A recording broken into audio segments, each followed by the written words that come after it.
that sensory neurons will sense that and kind of have the alert just to have you just take your hands back. So that's the sensory neurons. So with that, so the sensory neurons, what does it do is it will fire the sending of the signals to the rest of the nervous system, just alert like, oh, it's hot, just take that away. So the inputs that activate sensory neurons can be physical, like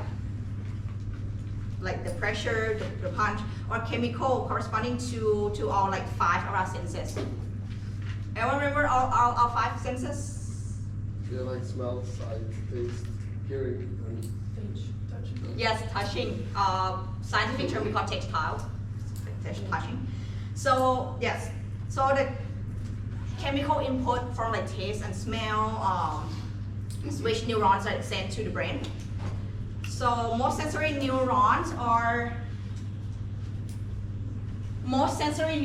pseudo unipolar because it has a sensory receptor just go straight directly because it only has one axon, which is split into 2 branches, which is that thing without the myelin sheath.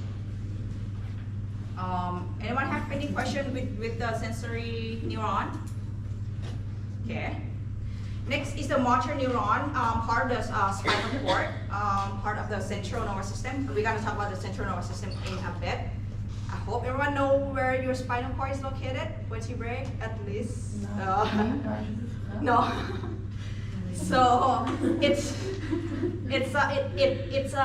the motor neuron. It connects to your spinal cord and it connects to your muscles and glands and organs. So it's branching out like that. Okay. So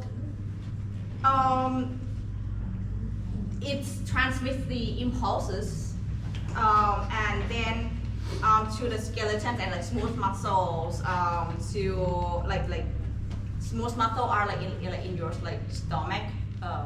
That's are like smooth muscles. The one that's smooth, not rough, like the bicep and tricep.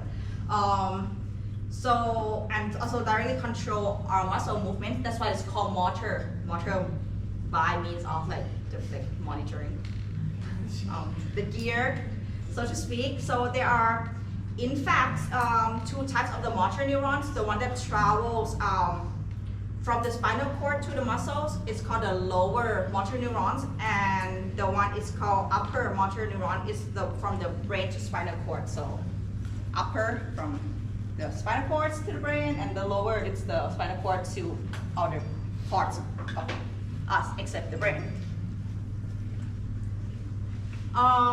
The most common types are the multipolar, the typical one, because they have like multiple like dendrites and axon terminals that receive, because we have multiple muscles and organs and things like that, and glands. Everyone's good so far? Still survive with me bombarding you so much of information? Okay. Last but not least is the interneurons. As the name suggests, inter means like the between. So they connect the motor and sensory neurons as well as like transfer like information in between. Why? Because you can imagine that to make it easy for you, they're just like, you know, a divorced husband and wife and they don't talk to each other. That's why you have maybe like a son or a daughter just to connect them, okay? When you think it like this, it's easier to connect. So the interneurons can also communicate with each other. So within the children, they communicate, right? To have their parents like come together. So they are multipolar, just like the motor neuron.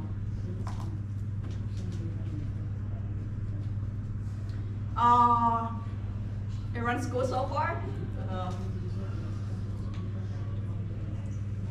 Howard, let me mention you one thing. But when we talk about the brain is a blizzard thing. It's amazing, but it's so bizarre and weird. Maybe that's why that we are weird. But that's not the point. The dendrites and the neurons in the brain are more complex than other parts than our glands and our muscles.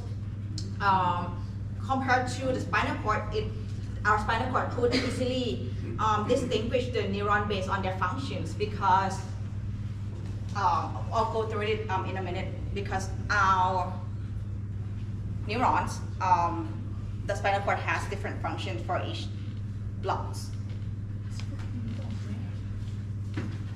Oh, Yes? is there also a way that you could maybe like turn up the music that is playing in this room? Because it's distracting me very much. Is it music? Yeah. Okay. It's really soft. What do you I hear it as well. What's going on? Oh, to hear it? Is that here? Yes. I don't, but it's here? Not so much like inactive, they're like blue and green, things like that. So it's pretty beautiful color actually. But the process is not. The price is more expensive than this, of course. Yeah. Extra preparation, technology more expensive. Last but not least, the MRI. There are two types, MRI and the fMRI. So MRI is similar to CT but better because it's not a giant X-ray machine, but they use the magnetic resonance that kind of vibrates and to locate parts of your body. The fMRI is much better. It's the most expensive because it also can tell you the function. It's not. Some people has concern of like what doctors injected to you or what they consume, that glucose, like the tracer, chemical tracer. So they would just choose this because it's just what you call it. It gives the molecule in your body a bit of like a ticks, like just like poking like that, just killing things, and then they just show you the structure and the function. Anyone been in here, like there for MRI? Yeah, like. Did you like it? My 7th to my 11th every year at least once, so. I don't know what they did. I just know I needed to get in, and then I needed to get an X-ray for my wrist, and then I also had to lay it in infuse. IV? And then all in one day. That was terrible.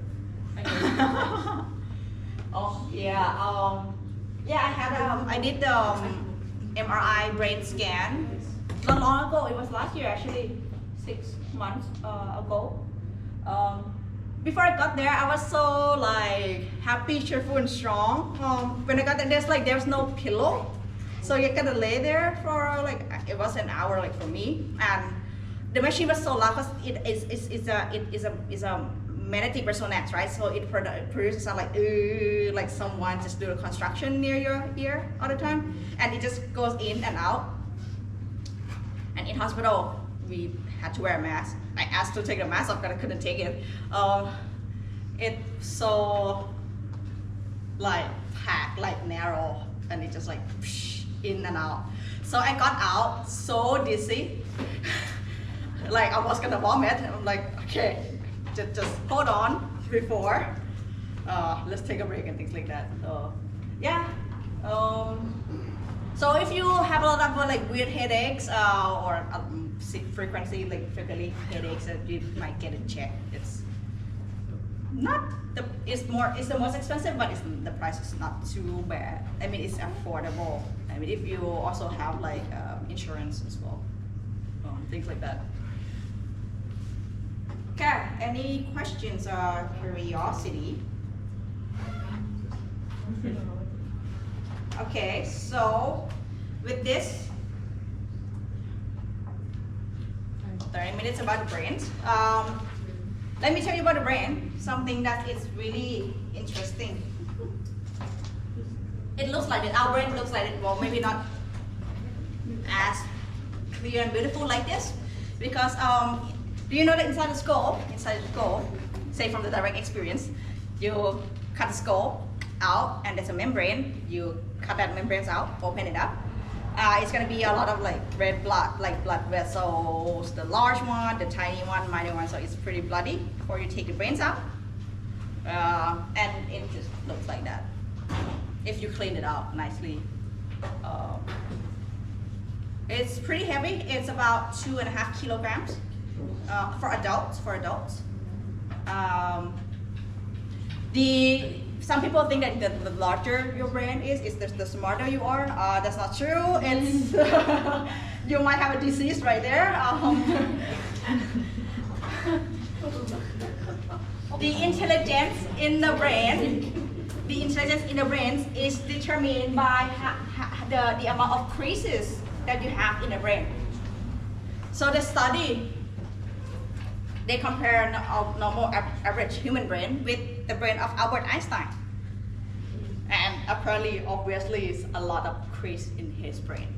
So increase the crease.